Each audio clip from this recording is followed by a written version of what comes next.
Most Americans probably don't want 5-year-olds to just be able to go on Pornhub. Like, that's probably a big obvious one. But then, like, if you go past that, like, it becomes different shades of, like, do you think 15-year-olds should be able to use social media? Imagine going to browse the web, post online, or message some friends, and having to scan your face and provide a government ID.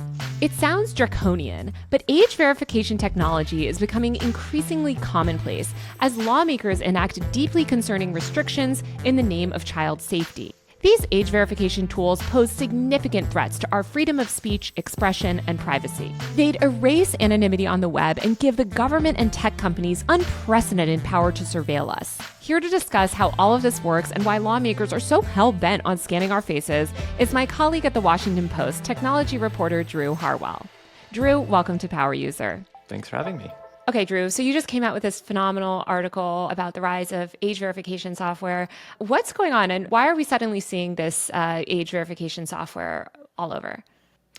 Yeah, so a lot of websites on the internet and a lot of states in the US are starting to require age verification, where if you go onto a specific app or website, it asks you to stop and prove that you're an adult. It asks you to look into a webcam or your phone camera, and some AI in the software will scan your face. It'll either scan whether you match, a government ID that you're holding, like a driver's license, or it'll just look at your face and make an AI sort of analysis of whether you're an adult or a kid. Sounds very sci-fi, but it is really the reality now for a lot of the internet, and you're seeing more and more states every month pass these laws requiring these things to go onto, not just kind of the obvious sites like porn sites, but also social media and, other places on the internet that have always traditionally just been sort of free and open. We're up to 19 states now that have passed age verification laws where they basically say, we don't want kids to go on porn sites, social media sites, whatever, and we want to pass these big age gate laws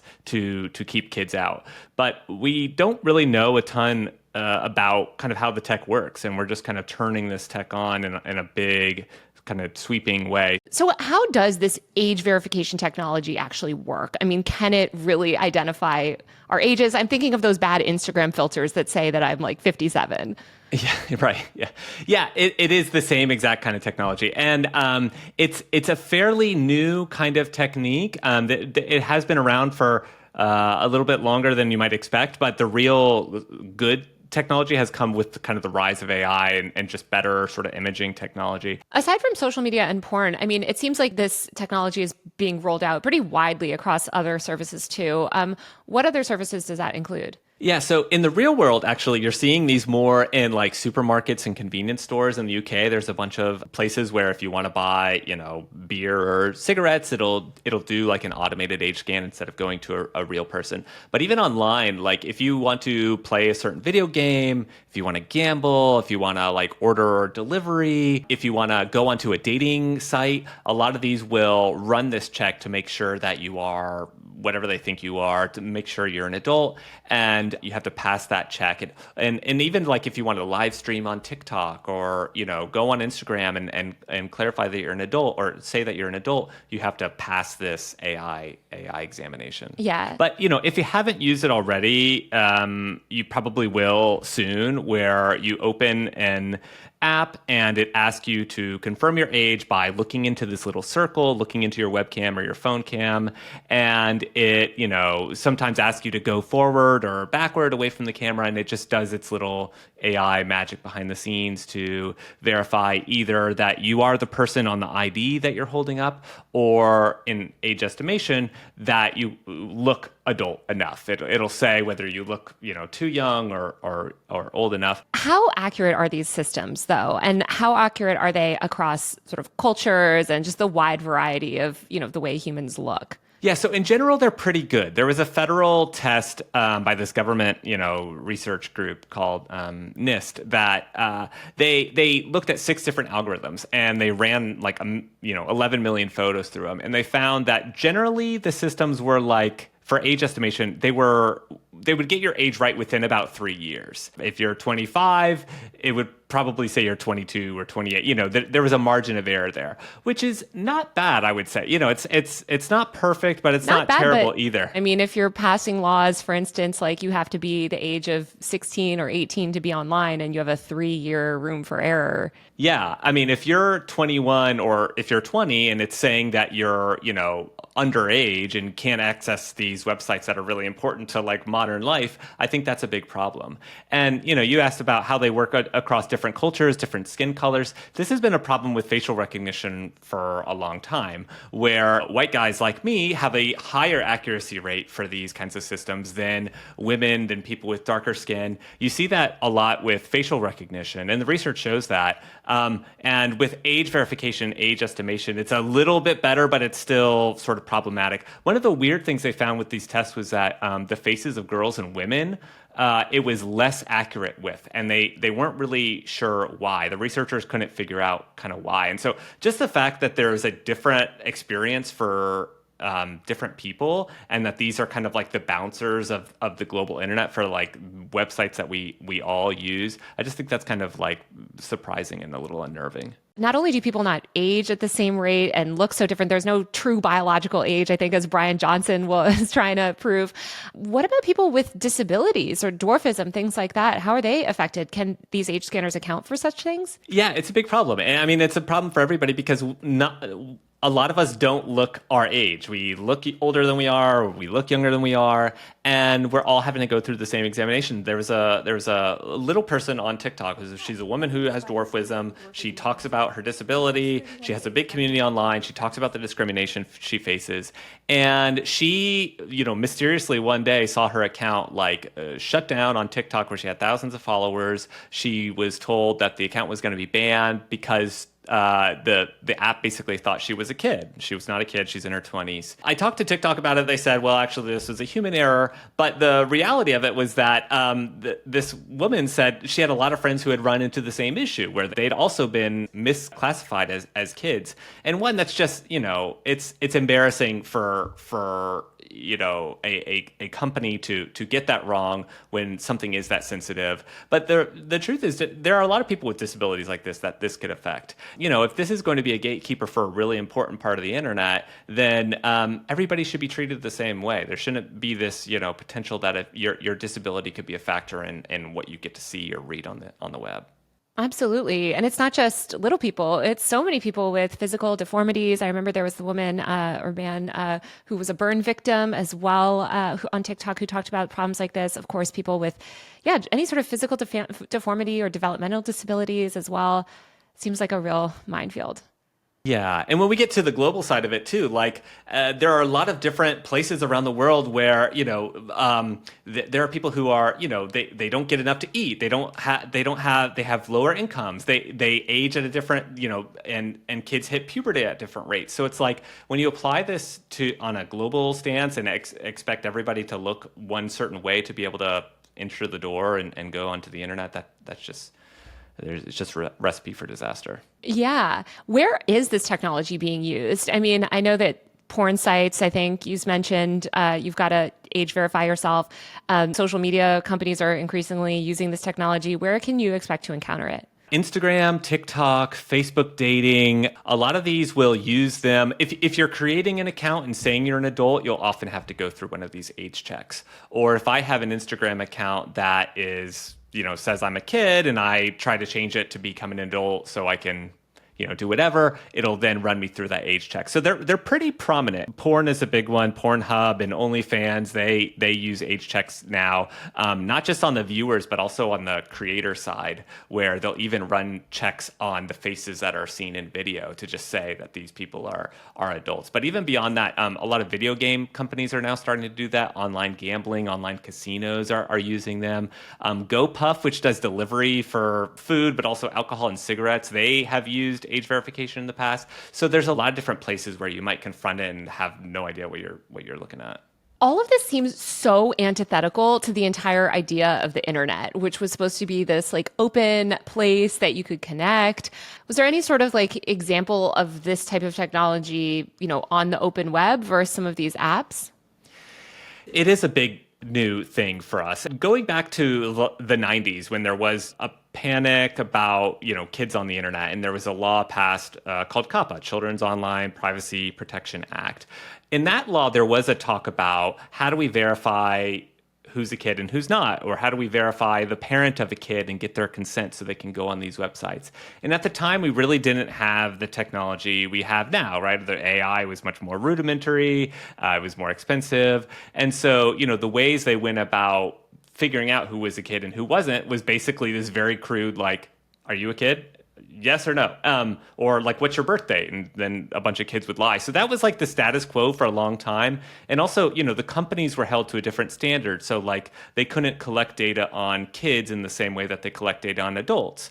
But it only really mattered if they knew these users were kids. So most of the time they would just try not to know. And so that created all sorts of issues on its own. So, this point that we're at now where it's really like requiring scans of your face, sharing data from your government ID with not just Facebook or Instagram, but like with this third-party vendor that you've probably never heard of, never would have interacted with in your life, except that you have to now go on it to use a website. That is all very new. And it's such a giant, like, bouncer check on the internet that has always been this like free and open place. And not to say that like the status quo is all made everybody happy either. I mean, the fact is that now kids can, in a lot of places, go onto websites that a lot of adults would never want them to go onto. There's been all of these online safety efforts in various states and federally. And when you sort of scratch the motivations of, what's behind them, a lot of lawmakers have made kind of concerning commentary, right? We had Marsha Blackburn saying that, COSA needed to pass to protect kids from like the transgender in society or something. Obviously, a lot of states, what they consider harmful to children is information about reproductive rights, sexuality, things like that. When we think of these age verification laws, how can we ensure that they wouldn't be used in sort of negative ways to keep kids from really vital, important information online?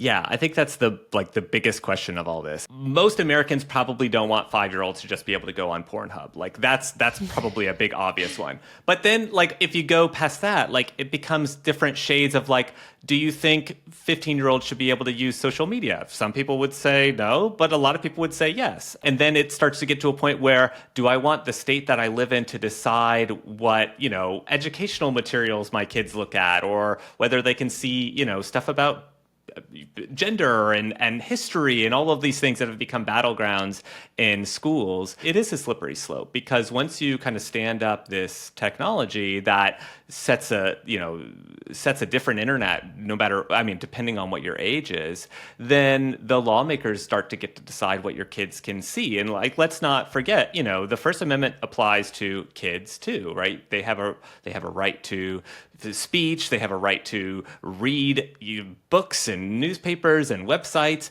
Once you start establishing this checkpoint system where you have to prove your ability to be able to see these things, that really changes the calculus of the internet in a way that I think a lot of people are not comfortable with. Yeah, I think it also strips away the option for anonymity. If I have to scan my face or ID to set up an Instagram account, I think it's concerning, right? You're suddenly sort of tying this facial government identity to certain accounts that might engage in speech that, the government doesn't like, as you mentioned. Absolutely. The reality of these things in practice is that when people now want to go onto a porn site, they have to give their ID to a porn company, which is like, I'm not going to be a prude here, but that is, I think, a big change for people that makes people really uncomfortable. And it's not just porn, right? But it's social media too. We talk about in states where that have passed these laws saying like, we don't want, 14-year-olds to be able to go on Facebook and create an account.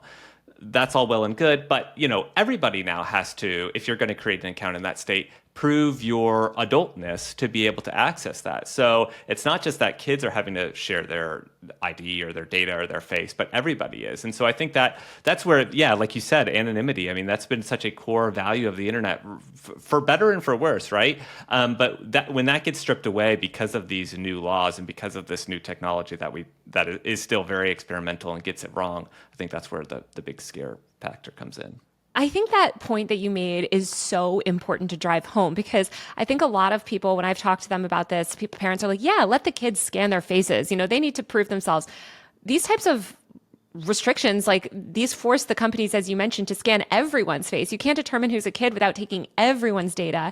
And not everyone has a government ID, right? Or not everyone wants to scan their face. They might be a dissident. They might be outspoken. I mean, you can see how badly this could be applied for people that challenge the government or challenge power. These are not just edge cases, right? There are a lot of people in this country that don't have a government ID, that don't have a webcam, right? That don't have a phone. These are not small amounts of people, and they will be potentially shut out from, again, big parts of the internet. I mean, porn and social media, those are big parts of what a lot of Americans spend their time online doing, again, rightly or wrongly. And so, yeah, I mean, that is concerning. And, there are a lot of people who don't want their kids' faces to be scanned and to have the images go to a company that, and this is not just like me making this up. I mean, when the Federal Trade Commission reviewed this proposal about age verification last year, they had all the hundreds of comments of people writing in and saying, like, you're asking me to trust this company I don't know, do this dystopian thing that I'm not comfortable with, to access a website I've always been able to use from the comfort of my home without sharing. So it's unnerving to a lot of people to have to deal with this. It also strikes me as a little hypocritical of these lawmakers, because these lawmakers have complained for years about how these big tech companies are too irresponsible with our data. Now they're kind of asking them to collect even more data and highly sensitive data. It seems like this would be a privacy nightmare and also just make a lot more people susceptible to hacking and identity theft. Yeah, and that's where you get these conflicting concerns from lawmakers who, they want Facebook to have a lot less from us, and yet they're asking the youngest among us to share their face with this random company. And so some of these companies have said, like, okay, when you give your photo to us, we'll delete it immediately, or we'll delete it when we don't need it. We have all these retention policies. But, these companies are basically unknown to a lot of people. And so that demand of trust is really, alarming to people. How secure are these third-party companies, and are they subject to data leaks? At the same time, they're saying TikTok is so dangerous because it collects data and could give it to China, that now we have companies collecting even more data just to ensure someone gets a TikTok account. That data leak problem is real. Like, there have been identity verification, age verification companies that have had, that have exposed people's data, that have exposed, really sensitive stuff about people. And these companies, like, they say they're secure. They do the things that you would expect of a company that gets a lot of facial personal information data. But you have to imagine, if I'm a hacker and I want to target a company that potentially has a lot of, like, juicy stuff on people, a lot of, like, facial images, a lot of, like, IDs, you're going to target one of these companies. And so there's just this big, basically honeypot, like, treasure trove of information right there for the taking. And lawmakers are basically shunting people to these companies by creating these regulations to begin with. So yeah, it's just a little alarming. I mean, and it comes from, the basic point of a lot of lawmakers are worried about social media. They're worried about kids. They're worried about the effects on our society. And that's driving them to a place where they never would have been to begin with, where, these were people who were concerned about data privacy to begin with, but they feel like the problem of children's safety online or social media or whatever is so big that they're so desperate for a solution. I think this goes into this broader, freak out and this moral panic around technology. I mean, we've seen where these freakouts have led to before, the censorship of comic books, for instance, in the 50s, when there was that panic about comic books destroying kids' minds, or legislation around other things. Like, how valid is age gating some of this technology? It seems like lawmakers want to roll out this really dystopian, problematic technology based on these vague concerns about child safety, when there's no real data to back up any of those child safety concerns. And a lot of this, as you mentioned, depends on parenting, right? Some parents are totally fine with their 13-year-old being on Instagram. Some of them want them to wait until they're 17 or 18, right? This seems like it would just remove parental choice. Yeah, I think that's a big part of it. And all of these laws are different, right? They're crafted by different people. But there's no one law that says, like, we just want to target this specific problem. We just want to keep 12-year-olds from porn. Like that is the main crux of our law. They're written in sort of a general way where it's targeted toward like, information that could potentially be unseemly. And so there's some squishiness there. And then there's kind of squishiness on the other side of like who we're targeting. Like, is it just 12-year-olds or is it anybody up to the age of 18? So on both sides, you're kind of creating a recipe for the state lawmakers to start making these decisions, like you said, that have always been kind of in the realm of the parents and the families. And you're basically subjecting everybody to the same family policy when, like you said, there are a lot of parents who think differently. And, a lot of this technology has been under kind of the guise of porn, and porn. People treat porn differently in this country. And there's obviously reasons why you don't want kids looking at porn. But the fact that it's gotten into like social media, I think should be alarming to people because yes, there is bad stuff on social media, but there's a lot of great stuff on social media too, including for teenagers. And social media is like the place for young people in this country, not just young people, but everybody in this country. That is their world. And so when you're shutting that down, setting up an age gate for that thing, that this venue for like you said, political organizing, learning about the world, sharing with your friends, and working through just the perils of being a kid. All of this stuff is happening on social media. So gating that behind this law that's set by some people in the capital of your state, I think that's where it starts to get a little creepy. Yeah, a bunch of people that don't seem to understand that there's any benefit for young people to be online, especially the fact that these laws are being passed first in states like Utah and Florida, where already LGBTQ youth are suffering and it's hard for them. And social media is just this crucial lifeline for LGBTQ youth and young women. Another big issue here is what is social media and what is accessing the internet, right? Is a platform like Discord count as social media? Like increasingly these social platforms are kind of just utilities. Facebook is often the gateway to the web for a lot of people now, same with Instagram. And also, people are accessing the internet through wearable technology, right? Through their refrigerator, through their Apple HomePod. So, where can these restrictions be rolled out? All of this laws sound very like smartphone 2015 version of social media almost. Yeah, and that's where it starts to get really kind of absurd when you're looking at these laws, because they're having to craft like what exact websites are we targeting? And a lot of the laws say like these age verification restrictions apply to just websites that have like more than 33.3% of adult content or explicit content, basically. When these laws have been challenged in court, several judges have pointed out this both is under-inclusive of stuff that it should apply to and over-inclusive. As some judges have brought up, like a kid can go on Google and search for porn and look at a bunch of the search results. And that's okay because Google is not more than 33% adult content or whatever. But they may not be able to go to a website that's about like sex ed for high school students because that would be wrapped into it. And then you get into, like you said, I mean, this kind of gray zone of like Reddit. Like Reddit is, for a lot of people, social media. For a lot of people, it's just a discussion board. Reddit would not be sort of folded into under this thing, even though there's a lot of porn on Reddit. With some of these policies, you see how unfamiliar the regulators really are with how complicated the internet can really be and how interesting and how problematic it can be, but just a lot of different shades. And so when, you see the lawmakers starting with this, I think, fairly sensible idea. We want to keep kids away from bad stuff. But the execution of that and the technologies they have to roll out to make that happen and the websites they have to basically, smother for that law to work, that's where it starts to become problematic. And it doesn't even keep kids from allegedly bad stuff. And no one can agree. Like, there will never be a common agreement of like what bad stuff is, I feel. I mean, obviously there's explicit gore and stuff, which, by the way, you can find so easily on the open web. But I mean, the sex ed question, I think, is really key. And I think anything that targets porn almost is guaranteed to restrict sex education material or reproductive rights information online. Like, it's really hard to kind of make those distinctions.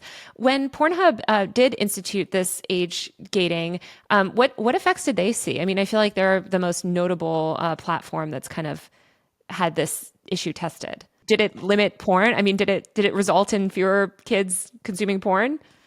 Yeah, so I talked to the Pornhub people, and they're an interesting case because when Louisiana passed their first law of this in 2022, basically saying if you're in Louisiana and you want to go onto a porn site, one of these sites, more than 33% adult content, you have to do an age check. So Pornhub in Louisiana said, okay, we're going to follow the law. We're going to implement this age check. They implemented this age check. And what they saw in the next couple months in the next couple years was traffic in Louisiana to Pornhub basically plunged because a lot of people weren't wanting to go through that age check. Maybe they were creeped out. Maybe they just didn't want to do it. But the other sites that were not following this law, they were choosing not to comply. Either they were, they were outside of the U.S., so they felt like they didn't have to comply, or, they just were not following the law. Traffic to those sites actually climbed. And so, I think the obvious takeaway from that is that people are hitting the wall, and they're just choosing to go to a different porn site that is choosing not to follow the law. And so you're kind of sending them down this road of, sort of deeper into other sites that may end up being more problematic. And so with Pornhub, what they ended up doing in a lot of the states, as more states passed age verification laws, was they basically said, we're not going to serve the people in those states. And so in big states, even like Virginia, if you try to go to Pornhub just on a normal computer, instead you get this video of this performer who's basically saying, we're not in this state. We think age verification is creepy. We don't want to contribute to it. It's kind of what the government and so many people in media constantly accuse China of doing, and these more authoritarian regimes, right? They're sort of saying like, look, these, big, scary China internet where they control what you can see and do. And those are the laws that they're trying to pass here. There's definitely some similarities. And I think that's really unnerving because this was talked about with the TikTok ban, right? Where there was this push, even among the right, who has traditionally been very free enterprise, that, the government has to step in here because we can't trust kids and parents to make their own decisions. We can't trust companies. We need to instill this very, in some ways, patronizing view of the world and view of what we think people should be able to see. And, in China, their defense of the Great Firewall and all this domestic surveillance and censorship is that, we just want society to be happier. We want to protect them from the bad things in life, the scary things from our history, the things that make the government look bad. And, the U.S. these state laws are a little different than that, but they are getting to that point where it's the government deciding what you can and can't see, depending on your age or depending on where you're logging in from. And that's just such a difference, a big difference from the original dream of the internet in the U.S., which was this free, interconnected place where you could do anything, talk to anybody. And so as the internet grows up a little bit, they are starting to pass some laws. I don't think every law is a bad thing, but when it's crafted like this, and when we talk about what's explicit to me or you is maybe going to be different to a state lawmaker. And our agreement on what's obscene or what's adult might change from person to person. What's so terrifying to me, too, is the bipartisan support for this stuff. Democrats are supporting these types of laws to seem tough on big tech. Conservatives are passing them, it seems, to try to restrict speech and curb some of that, undesirable content in their eyes on the internet, things like this. Who is standing up for civil liberties anymore? I mean, it sounds a little hyperbolic, but are there any groups fighting back against this type of age verification wave and this new technology? Yeah, so the politics of this are all over the map in the same way they have been over the map for the TikTok law. And I was following a lot of different state houses as they were pursuing their own laws. And in a lot of cases, they were basically unanimous, right? Like everybody on both sides of the aisle was agreeing. But in a lot of different instances, you would have like a lone Republican or a lone Democrat saying like, whoa, this is way too far. We haven't thought through the implications of this or the side effects, or I'm not comfortable with this. But they've been really, really in the minority. I mean, in terms of like advocacy groups, you've seen privacy, sort of civil liberties groups, the ones you would expect, like the ACLU, but also like, Fight for the Future and some of these sort of EFF, the Electronic Frontier Foundation. They've been kind of outspoken about not just these as kind of legally problematic, but also just technically problematic. So they've been out there talking about this. And also, I have to say, the porn industry hates these, right? There's a group called the Free Speech Coalition who has often sort of fought lawsuits over First Amendment issues. They've been one of the main groups kind of challenging these in state courts. But the other part of this is that age verification as a technology also is not, even the websites don't really like these systems, right? Because one part of this is that age verification, because it relies on this third-party vendor, it costs money.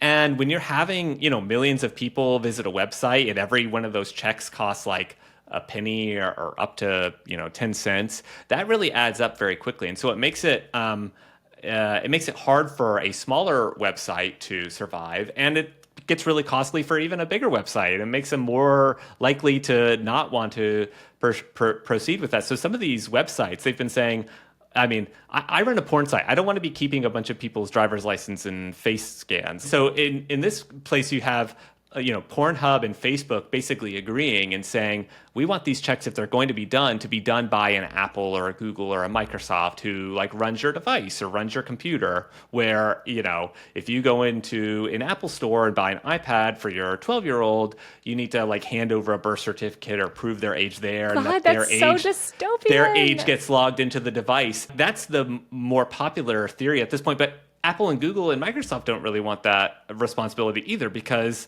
nobody wants to be asking for a birth certificate when you're selling an iPod, right? Or an iPhone. And so everybody kind of passes the buck. Everybody kind of wants to solve this problem, but when you get into the actual reality of addressing it, everybody kind of sees the issues with it and doesn't want to be the one holding the baton. Yeah, it seems like it's just a disaster for civil liberties and undocumented people, marginalized people. So crazy. Well, Drew, thank you so much for joining me today. This was a terrifying and interesting discussion. Thanks, Taylor. Nice to talk with you. All right, that's the show. You can watch full episodes on my YouTube channel at Taylor Lorenz. Power User is produced by Travis Larchuk and Jelani Carter. Our video editor is Brandon Kiefer. Our executive producer is Zach Mack. Power User is part of the Vox Media Podcast Network. If you like the show, give us a rating and review on Apple Podcasts, Spotify, or wherever you listen. We'll see you next week for a brand new episode of Power User.